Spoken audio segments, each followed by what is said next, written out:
अस्सलाम वालेकुम। मैं तुहाडा अपना डॉक्टर मोहम्मद इरफान मलिक। सजनों ते मित्रों, तुसां वेखदे पियो मेरा यूट्यूब चैनल पंजाबी टाइगर लोग। साडे इस चैनल ते स्पेशल लोगां तुसां वीरां तुसां सजना ते मित्रां दी स्पेशल खास फरमाइशां पूरियां होंदियां जनाब। अज सानू स्पेशल पाकिस्तान तो फरमाइश की जनाब मेरे छोटे वीर डॉक्टर मोहम्मद आसिफ मलिक साहब DHQ हॉस्पिटल सरगोदा। उन्होंने स्पेशल फरमाइश ते चंद कीमती दौड़े चंद कीमती गल्लां बई तेरी अखियां वेख के डर लगदा है सानू प्यार जरूर हो वंजना है।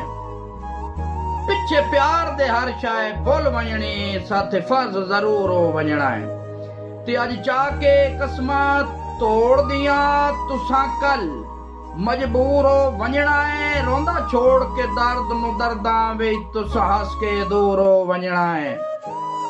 दूसरा जुमला मैं अपने बिरा दी नजर करे सन जनाब मोहतरम डॉक्टर मोहम्मद आसिफ मलिक साहब। मेरे मित्रों भाई मर सकदा पर तैनू भूल ना सकदा तेरा प्यार मेरा ईमान है।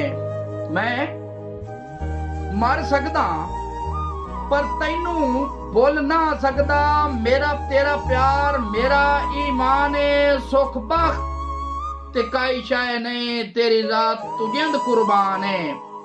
ते देसा नौकरी हाय हाय तेरियां नस्लां दी देसा नौकरी तेरियां नस्लां दी रही जे ताई बोते च जान है।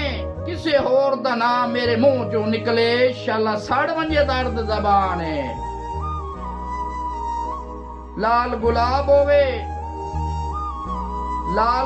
होवे उदा बड़ा दुख लगदा है जिले सजण गैरां दे नाल होवे। तुसां जियो।